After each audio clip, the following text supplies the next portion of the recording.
Décryptage spirituel de dessins animés de Fantasia, épisode 3. Il y a eu Hook, il y a eu le chocolat, et maintenant on va faire un peu de Fantasia. Alors Fantasia, pour ceux qui ne connaissent pas, il y a deux films et demi, je vais m'expliquer. Un qui est sorti en 1940, un autre en 2000, et je vais en dire plus après. En fait, c'est quoi? C'est tout simplement des dessins animés en musique. Voilà, donc c'est de la musique classique, il n'y a pas de texte, il n'y a pas de paroles, et c'est en fait, ils ont pris des musiques classiques donc extrêmement connues, et ils ont ensuite imaginé un dessin animé qui collerait à ces musiques, et puis donc ils les présentent dans ces films. Voilà, c'est tout. Et ça a été une grande réussite. En tout cas, moi j'ai beaucoup aimé. Et puis ça a touché beaucoup de gens. Donc voilà, celui de 1940 il est sorti en 1940, et puis celui de 2000 est sorti en 99.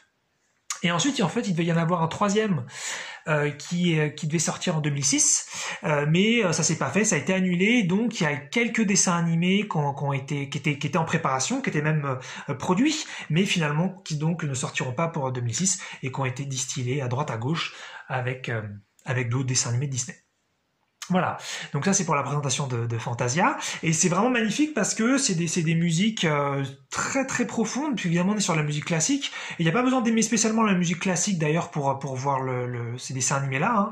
Moi quand j'ai vu le premier Fantasia, et même d'ailleurs le deuxième, j'étais relativement petit, puisque pour le deuxième j'avais donc 10 ans, et puis pour le premier, je sais plus, peut-être que j'avais quelques années de moins, je me souviens pas, mais voilà, donc c'est super bien réalisé, c'est très bien pensé, c'est super beau, ça touche beaucoup, et puis il y a pas mal de genres, c'est-à-dire que les dessins animés se ressemblent pas, parfois il y en a qui sont drôles, parfois il y en a qui sont tristes, les musiques parfois sont dynamiques, parfois elles sont entraînantes, parfois elles sont peut-être un peu plus effrayantes, il y a vraiment de tout, c'est vraiment pour moi une très très grande réalisation. Et je trouve qu'il y a un petit peu de spiritualité dans certains dessins animés de Fantasia, pas tous. Et donc je voulais donc en présenter et en décrypter 4, 2 qui vont venir de la version donc 2006 qui n'a pas donc existé, et puis 2 qui sont dans la version donc de Fantasia 2000. Voilà. Donc je veux pas en prendre pour 1940, j'adore celui de 1940, mais j'ai pas trouvé qu'il y avait vraiment une vraie spiritualité que je pouvais décrypter comme ça, en tout cas avec ma lecture bien sûr. Alors, vous allez avoir dans le descriptif 5 liens. Le premier lien, c'est une sorte de bande-annonce pour ceux qui connaissent pas Fantasia et Fantasia 2000, que vous fassiez une idée. C'est pas une super bande-annonce, mais j'ai pas trouvé beaucoup mieux qu'il soit en VO STFR, puisque moi je préfère toujours la VO. Donc là, j'ai pas trouvé forcément mieux, mais au moins ça va vous donner une petite idée de ce qu'est Fantasia et Fantasia 2000, voilà. Et puis sinon, j'ai fouillé à droite à gauche, et je vous ai trouvé finalement les 4 dessins animés que je présentais, je les ai trouvés. Et donc c'est les 4 autres liens qui vont être dans la description. Sachez qu'a priori, ces dessins animés devraient être assujettis normalement à des droits d'auteur, donc en principe on ne devrait pas pouvoir les trouver sur internet. J'ai pris des liens tout simples, j'ai pris des liens YouTube, Dailymotion et Vimeo, j'ai pas des sites étonnant. Mais voilà, pour l'instant, ces liens sont encore fonctionnels depuis même sur certains plusieurs années, donc on n'est pas sur un truc qui serait là depuis 2 semaines. Donc on peut imaginer que ça va être supprimé. Peut-être qu'au moment où vous regarderez la vidéo, un des liens ou même tous les liens peut-être ne seront plus fonctionnels. En tout cas, au moment où la vidéo est faite, les 4 liens fonctionnent, et donc vous pouvez visionner les 4 dessins animés si vous le souhaitez, puisque d'ailleurs, là, comme pour les autres décryptages, là maintenant on va passer dans de l'ultra spoiler. Je vais présenter chaque dessin animé rapidement, et puis après je vais entrer dans le décryptage où forcément je spoil. Et donc, si vous voulez par exemple aller voir avant, c'est une possibilité pour cette vidéo. Voilà. Alors, premier dessin animé que je souhaitais partager, on va y aller crescendo. Ah oui, donc j'ai pas donné les réalisateurs des Fantasia tout simplement parce qu'il y en a une tonne pour chacun. Voilà, donc j'allais pas donner la liste, ça allait pas avoir trop de sens. Donc premier dessin animé. Une histoire très connue, a priori, c'est La petite fille aux allumettes. Donc ça c'est un conte, c'est une histoire pour enfants, et donc ils ont pour la version 2006, ils en ont fait donc un dessin animé, donc voilà, encore une fois il n'y a pas de texte, c'est que de la musique et du dessin. Et donc c'est l'histoire de quoi? Tout simplement, c'est une petite fille qui essaye de vendre des allumettes, et puis qui, voilà, elle est a priori très pauvre, et bon, elle a du mal à vendre ses allumettes, puisqu'on on a une certaine époque où apparemment vendre des allumettes, bah c'est pertinent. Et donc voilà, ça marche pas trop, et donc elle doit passer la nuit dehors, mais il fait très très froid, et donc elle a un petit peu un dilemme d'utiliser ses allumettes pour se réchauffer, mais en même temps elle en a besoin pour avoir de l'argent. Donc voilà, et c'est un petit peu ça l'histoire de la petite fille aux allumettes. C'est une histoire assez triste, où a priori on connaît déjà la fin quand on connaît donc un peu l'histoire avant de voir le dessin animé. Mais voilà, c'est juste ça en fait. Et en fait, là, moi, ma lecture, c'est pour ça que je l'ai mis en tout premier, c'est une lecture assez simple. C'est que la lumière de l'allumette, ça représente vraiment le divin. Parce que dans le dessin animé, eh bien, ce qu'on va découvrir, c'est que donc elle décide de craquer finalement les allumettes. Il lui en reste 3. Hein, donc là, je suis parti dans la partie spoiler. Hein. Elle va donc craquer ces allumettes, les unes après les autres, après donc avoir eu un dilemme. Et en fait, ce qui est vachement beau et en même temps triste, c'est les deux en même temps. Ça a été assez bien fait. C'est que la lumière de l'allumette lui fait activer son imagination. C'est-à-dire que c'est pas juste éventuellement ça la réchauffe un petit peu, parce que attention, c'est des grandes allumettes, hein, c'est pas le petit truc qu'on peut avoir dans nos cuisines, c'est des grandes allumettes. Donc ça la réchauffe un petit peu, et en fait c'est vraiment le divin qui arrive en elle, puisque la lumière, la chaleur lui fait travailler son imagination.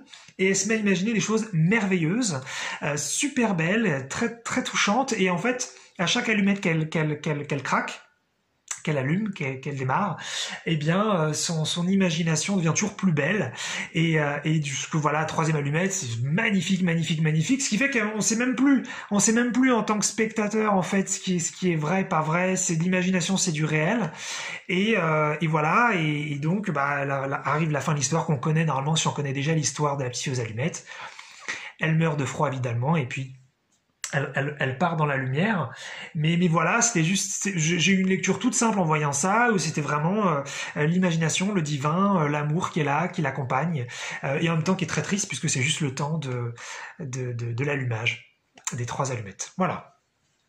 Très très simple. Ah oui, ce que je vais peut-être dire en retard, mais c'est pas grave. Pour les 4 dessins animés, je vais vous donner la musique. Moi je connais pas, mais peut-être que ça vous parlera.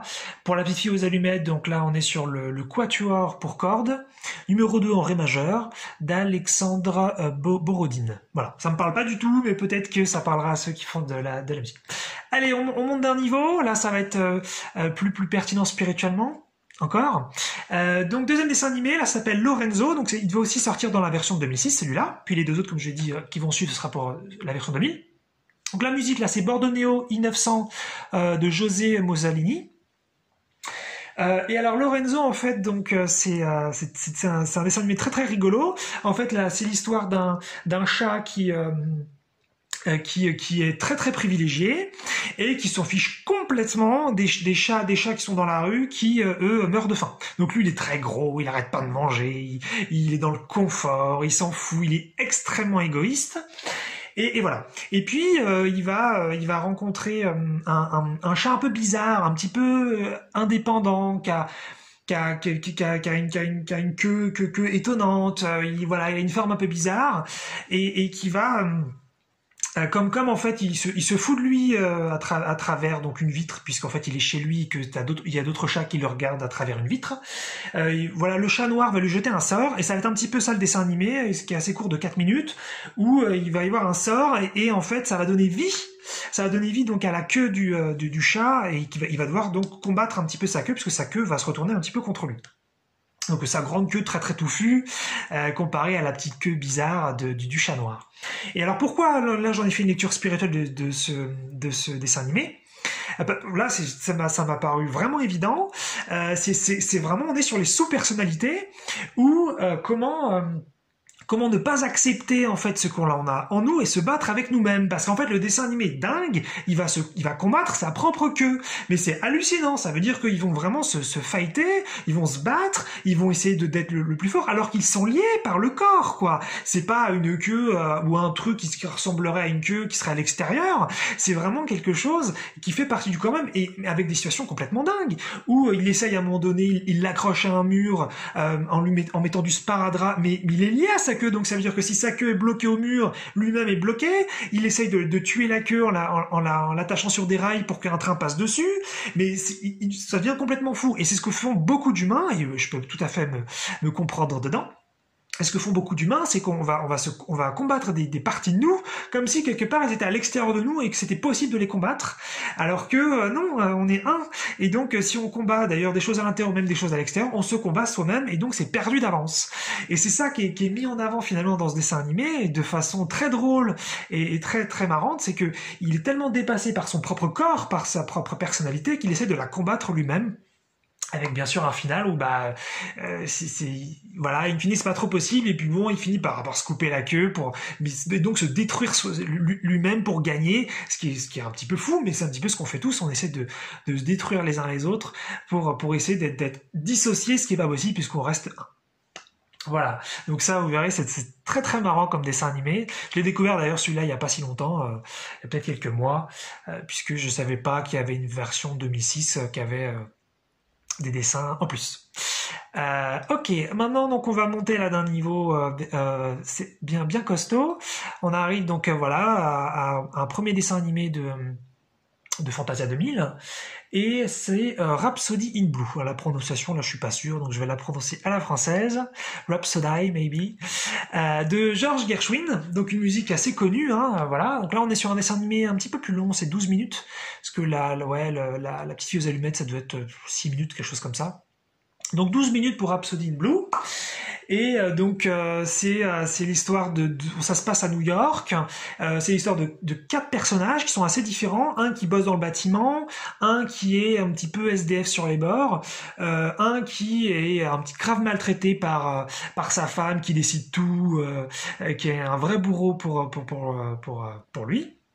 Et puis une petite fille qui donc elle a pas de statut social, mais elle va vivre une grande partie du dessin animé avec sa nounou, a priori en tout cas, qui la traîne partout. Et voilà. Et en fait, c'est l'histoire de quoi? C'est l'histoire de 4 personnes qui ne vivent pas du tout la vie qu'ils veulent vivre. Et ils sont tous finalement très malheureux, et ils sont tous vraiment perdus dans cette grande ville, dans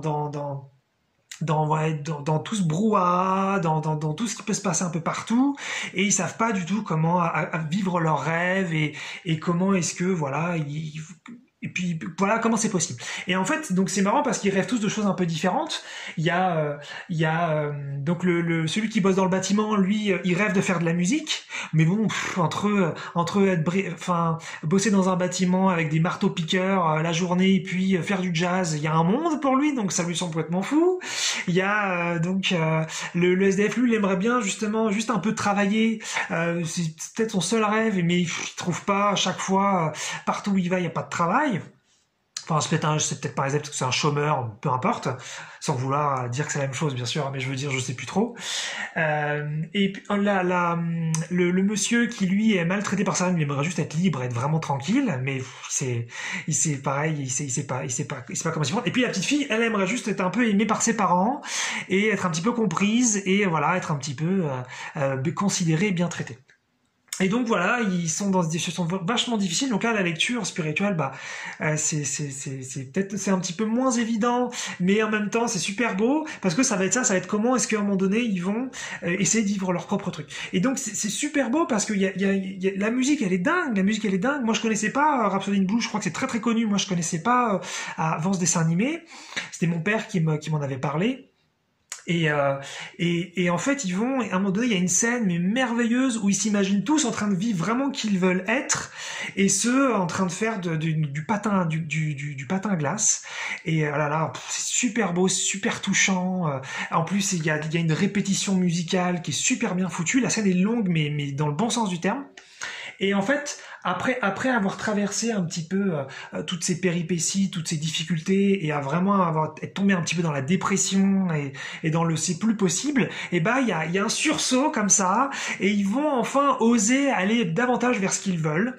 Et donc ça commence par celui donc est dans le bâtiment, il découvre qu'en fait, il peut tout à fait faire du bruit et un peu de sons musicaux avec tout ce qui est autour de lui.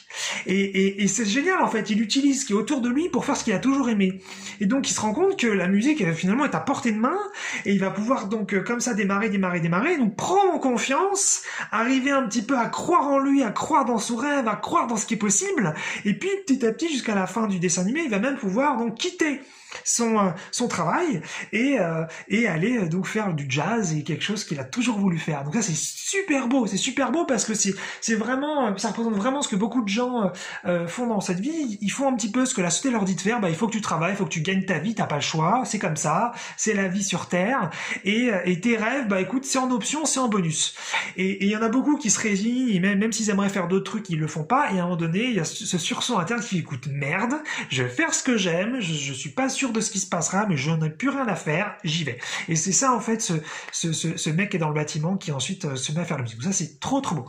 Il y a donc le gars qui est donc au chômage, SDF, je sais plus, mais qui travaille pas, qui aimerait bien travailler, qui justement, par un concours de circonstances, arrive à récupérer le travail du premier, qui justement, lui, démissionne. Donc, il est trop content et on le voit en train donc d'être dans le bâtiment et donc en train de travailler. C'est tout ce qu'il voulait faire. Il est trop heureux de ça et ça, je trouve ça vachement sympa parce que moi qui ai un souci personnel avec le travail depuis super longtemps, je trouve ça très sympa de voir des gens qui aiment travailler et qui sont pas obligés de le faire.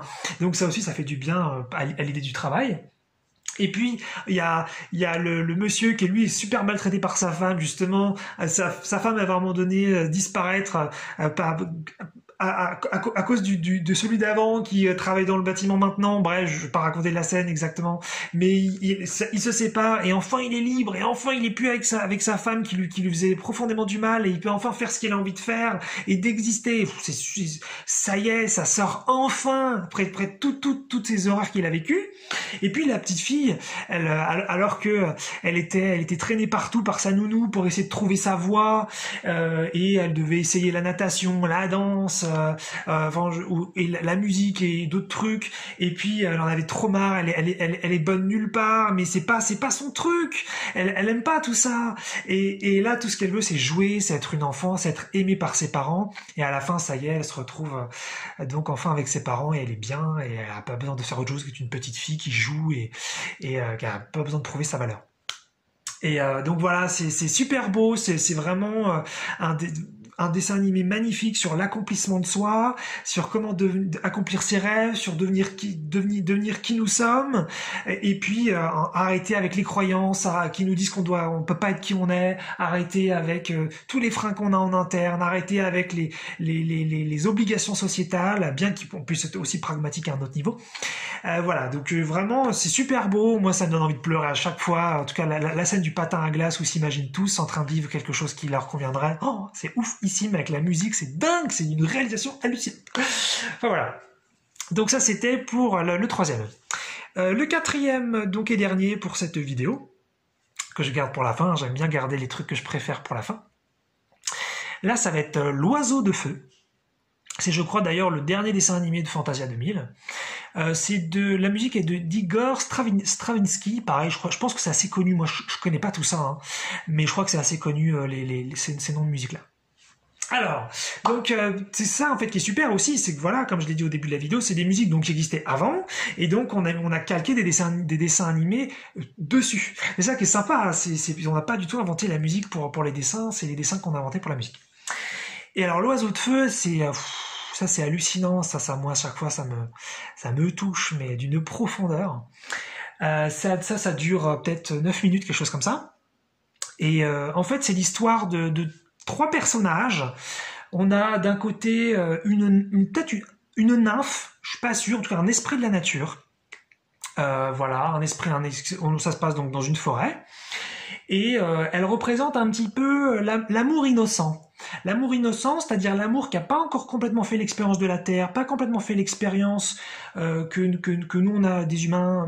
Elle n'a pas encore fait l'expérience vraiment de la souffrance, de la difficulté. Elle, tout ce qu'elle est, elle est amour. Elle a juste envie de créer, elle a juste envie d'être, de parsemer la joie partout. Et c'est tout. Elle a juste envie de ça. Et il y a un cerf dans l'histoire oui voilà, j'ai pas présenté le dessin animé, mais en fait c'est simplement Et simplement un renouveau, ça va être une histoire de printemps un petit peu, et puis avec un côté hiver, et puis après reprintemps. C'est juste une histoire de naissance, mort, naissance. Voilà, ça c'est l'histoire du dessin animé. Et donc il y a un personnage qui est le cerf, qui lui représente plus l'amour sage, c'est-à-dire celui qui connaît l'expérience humaine, il sait qu'a priori c'est difficile sur Terre, et il a déjà vécu plein de cycles, plein de difficultés, il est au courant d'un petit peu tout ce qui se passe, et ce qui fait que il est génial parce qu'il est ni heureux ni malheureux, alors pas que ce soit forcément l'objectif spirituel qu'on doit viser, mais en tout cas voilà, il est un peu impassible, mais en même temps il est extrêmement bienveillant. Et il va donc filer un coup de main à la nymphe qui a envie de peupler davantage, parce que là il se trouve que c'est l'hiver au début du dessin animé, et donc elle a envie un peu de peupler davantage de fleurs, voilà, que ce soit plus le printemps, et donc de mettre du vert un peu partout et des belles couleurs un peu partout dans la forêt. Et donc il l'aide un peu pour ça. Et le cerf l'aide un petit peu. Mais voilà, à ce moment-là, le cerf, on se rend pas trop compte, en fait, encore de sa présence. C'est juste un animal sympa voilà, qui se balade un peu avec elle. Et elle, donc, elle est un petit peu naïve dans le sens très sympa, voilà, elle est un peu innocente, elle sait pas trop. Et donc, elle a envie de mettre de l'amour partout, et voilà, et c'est un petit peu, c'est l'enfant intérieur, quoi. Et donc, elle met du vert partout, elle met des fleurs partout. Et à un moment donné, il y a un endroit où ça bloque, c'est autour d'un volcan, un volcan éteint. Et voilà, elle n'arrive pas à mettre son herbe, elle n'arrive pas à mettre ses fleurs, elle comprend pas, son énergie passe pas, l'amour ne circule plus. Elle connaît pas tout ça, donc elle est étonnée, elle décide comme ça un petit peu, donc par innocence, d'aller à l'intérieur du volcan et éteint, juste pour voir, par curiosité, est-ce qu'il y a quelque chose à voir, qu'est-ce qui se passe.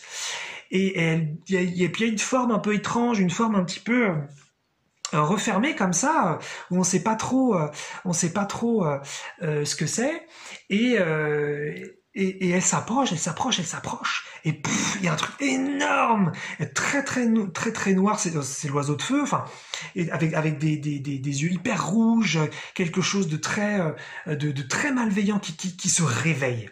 Et ça, moi, avec ma lecture spirituelle, pour moi, c'est l'ego. C'est l'amour est allé rencontrer l'ego à l'intérieur, et l'ego, lui, pète un plomb. Et donc elle prend vachement peur, elle sort très vite du volcan, mais c'est trop tard. C'est trop tard, l'ego a été réveillé et maintenant il va falloir le traverser. Et donc dans le dessin animé, c'est terrible, parce que l'ego c'est une haine, mais impossible, quoi. C'est quelque chose qui ne s'arrêtera devant rien, qui veut tout détruire. Et c'est ça qu'on a tous, a priori nous les humains, quand on n'a pas en tout cas fait de voyage spirituel très profond encore. On a cette partie de nous qui vraiment est une haine incroyable. Alors il faut pas s'y identifier, mais il faut pas la nier non plus. Voilà, c'est un petit peu le jeu qui est pas évident, qu'on a a priori à faire sur Terre, nous les humains, à défaut d'avoir une autre approche pragmatique dans le futur. Et donc là, dans le dessin animé, ce truc, c'est vraiment un oiseau de feu qui veut tout détruire. Il veut détruire tout ce que l'amour a fait. Il veut détruire toutes les plantes, toute l'herbe, tous les arbres. Et il veut surtout détruire la nymphe, il veut détruire l'esprit de la nature, il veut détruire l'amour. Et c'est ça l'ego, il veut tout détruire. Et l'ego, il a toujours un petit peu ce côté intéressant qu'il manque vraiment d'intelligence, au sens, il voit pas plus loin. Ce qu'il veut, c'est détruire. Mais ce qu'il n'arrive pas à voir, c'est que quand tout sera détruit, il y aura plus rien à détruire. Et donc, finalement, ce qu'il veut le plus détruire, il pourra plus le faire. Donc ça, il n'arrive pas à voir ça. Et donc finalement, il détruit tout, il détruit la nymphe. Et ça, c'est terrible. C'est-à-dire que c'était juste un petit être fait d'amour, d'innocence. Et elle se fait donc absolument allumer par la haine. Allumer, c'est le cas de le dire, parce qu'il y a du feu partout. Et comme il a tout détruit, qu'il a fait, ben voilà, la haine a été traversée, l'ego a été traversé, l'horreur a été traversée, et donc, bah, c'est plus là. Mais il n'y a plus rien. Et la nymphe, elle est morte, tout a été détruit. Et ça, c'est quelque chose vraiment que c'est l'idée de la spiritualité sur Terre, c'est de traverser cette haine qu'on a en interne, d'essayer de ne pas en avoir peur. Quand on la traverse, on se rend compte que finalement, il n'y avait pas tellement besoin d'en avoir peur, mais quand on en est encore à distance, ça nous fait super flipper en tant qu'humain de se dire qu'on a une haine aussi énorme à l'intérieur, et tous, hein, même a priori ceux qui sont extrêmement bienveillants sur Terre, à moins qu'ils aient fait une énorme traversée spirituelle, a priori ils ont une énorme haine en interne qui n'est pas leur identité, mais a priori ils l'ont, et ça veut pas dire qu'ils auront à la traverser dans cette vie, mais a priori c'est un petit peu là, bon, c'est à voir. Et dans cet endroit complètement détruit de partout, c'est vraiment, c'est terrible, hein, la vision est terrible, tout a fumé, il y a il y a plus de vie. Le cerf, lui, il revient, il se balade. Il se balade comme au début du dessin animé. Il est impassible, il est cool. Et comme s'il connaissait déjà tout ça, comme si lui, il avait déjà traversé tout ça, donc il n'était pas surpris. Et en même temps, ça le fait pas marrer, mais il n'est pas surpris. Et il va chercher un endroit où la nymphe est morte. Et je dis la nymphe, je sais même pas si c'est la nymphe. C'est pas grave, j'aime bien dire la nymphe. Et donc, il va voir, et en fait, donc c'est un esprit de la nature, ça peut pas vraiment mourir, mais elle est en lambeaux, elle est dans un état mais catastrophique. Et il essaye de la réanimer avec ses bois, il essaye de la remuer un petit peu, de la faire un petit peu, voilà, de la faire bouger un petit peu, mais elle a plus beaucoup de force. Et puis elle y croit plus, et c'est ça qui est terrible, c'est qu'elle est tellement déçue, elle est tellement meurtrie, elle avait un amour dingue à donner au monde, à donner à l'existence, et elle s'est fait défoncer alors qu'elle avait un cœur complètement pur. Et donc, elle n'en revient pas que cette haine puisse exister et qu'elle ait fait cette expérience. Et c'est ça, hein, c'est ça qui est vachement dur pour nous les humains de vivre ça sur Terre. Et donc à un moment donné, elle se laisse à demi convaincre, à demi persuadée par le cerf, elle s'accroche à un bois, et puis elle se laisse porter, mais bon, elle est très faible, elle y croit pas beaucoup, elle se dit bon, allez, je vais me balader sur le cerf, on verra bien. Et puis le cerf, lui, voilà, il se met un petit peu à galoper tout doucement, il trotte et puis galope doucement, et puis c'est super beau parce que la nymphe elle se met à pleurer, et c'est ça l'expérience, c'est-à-dire qu'elle a traversé toute l'horreur, toute la haine, et puis elle en sort, et l'amour revient progressivement et renaît et vient nettoyer toute cette difficulté qui maintenant est traversée définitivement pour de bon. Et donc elle se met à pleurer de soulagement et puis de tristesse, et de voilà, et chaque goutte qui tombe sur le sol fait pousser une petite fleur, une petite plante. Oh, ça c'est vachement beau parce que tout est mort, il n'y a plus rien. Et là une petite larme fait pousser une plante. Et c'est vraiment ça, c'est une petite goutte d'amour qui remet un petit peu de vie. Et donc voilà, elle respire, elle se soulage un petit peu, et progressivement, et puis voilà, elle reprend un petit peu plus en force, un petit peu plus en largeur. Elle remarque que ses larmes ont fait quelque chose. Elle remarque que voilà, la haine n'est plus là, que tout ça est fini, que c'était juste une expérience, que ce n'était pas une fatalité. Et puis bon, elle reprend espoir peu à peu. Et puis elle redevient de plus en plus grande, puisque c'est un esprit de la nature, elle est infinie, elle peut prendre la taille qu'elle veut. Et puis là, elle décide même de prendre la distance avec le cerf, parce qu'elle a plus besoin qu'il la porte. Elle a plus besoin de sa sagesse. Elle peut redevenir sage. Et là, elle se remet à peupler toute la forêt avec la même joie du début, mais maintenant avec de la sagesse. Plus seulement l'innocence, qui peut être absolument magnifique, bien sûr, mais maintenant, voilà, avec du vécu, avec quelque chose de profond. C'est super beau. Et puis, donc, voilà, elle remet des fleurs partout, des arbres donc fleuris partout, de l'herbe partout, de la couleur partout, et puis elle se rapproche donc du volcan, et cette fois-ci, ça y est, le volcan peut enfin être donc fleuri, il prend en couleur et il devient très très beau, et il n'y a pas une zone qui n'a pas d'amour.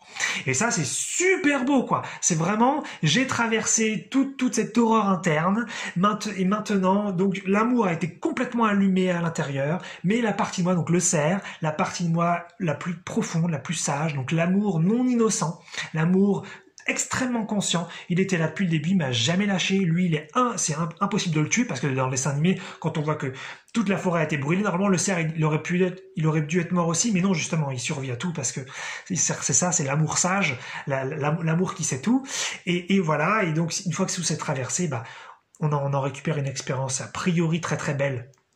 En tout cas, c'est le cas dans le dessin animé. Et puis, on peut ensuite remettre de l'amour partout. Et voilà, il n'y a plus de limite. Et voilà, et donc c'est ça l'idée, c'est d'aller voir cette partie, ces parties nous qu'on a voulu mettre sous le tapis, et qu'on n'a pas voulu voir, parce que c'est ça aussi qui est beau dans les dessins animés, c'est que l'esprit de la nature, elle pourrait se dire, oh bon le volcan, au début du dessin animé, le volcan, j'arrive pas à mettre de l'amour, c'est pas grave, je vais me contenter du reste. Et non, elle y va, elle veut voir, mais pourquoi je peux pas mettre de l'amour à cet endroit? Et donc c'est ça aussi, c'est je pense qu'il y a beaucoup de gens qui, quand il y a un truc qui fonctionne pas ou qui fait vachement mal, et je comprends très bien, hein, parce que moi je l'ai beaucoup fait aussi. On se dit ce truc là je le mets sous le tapis, je fais ça, et puis à un moment donné peut-être qu'il faut y aller quand même et voir un petit peu ce qui se cache en dessous. Mais voilà, le message c'est ça, c'est que même si ça semble horrible, même si ça semble vraiment difficile, et c'est vrai que c'est pas évident du tout pour les humains, c'est simplement une expérience, c'est seulement une illusion. Derrière, il y a toujours l'amour qui est caché. Même si on peut discuter, et moi j'en discute dans d'autres vidéos, est-ce que c'est acceptable ou pas. En tous les cas, il y a toujours de l'amour derrière, et ça c'est certain. Voilà, donc vraiment un super beau dessin animé qui est extrêmement touchant. Voilà pour ce décryptage spirituel de ces 4 dessins animés. Je vous conseille bien sûr Fantasia 1940 et puis les autres dessins animés dont j'ai pas parlé, qui sont super beaux, super sympas, hyper touchants aussi. C'est juste qu'ils sont pas forcément très spirituels, mais ça c'est juste une lecture à moi. Hein. Peut-être que vous verrez des choses spirituelles dans d'autres dessins animés, ou peut-être que vous verrez pas ce que moi j'ai vu dans ceux dont j'ai parlé. Voilà, donc à vous de voir, et puis voilà, regardez donc le Fantasia 2000, et voilà, c'est vraiment une belle création, c'est vraiment quelque chose de magnifique qui a été fait. Moi je suis très déçu qu'ils aient pas fait le 2006, ou même qu'ils en aient pas fait un après, hein, potentiellement. Mais voilà. Voilà pour cet épisode 3 des décryptages spirituels.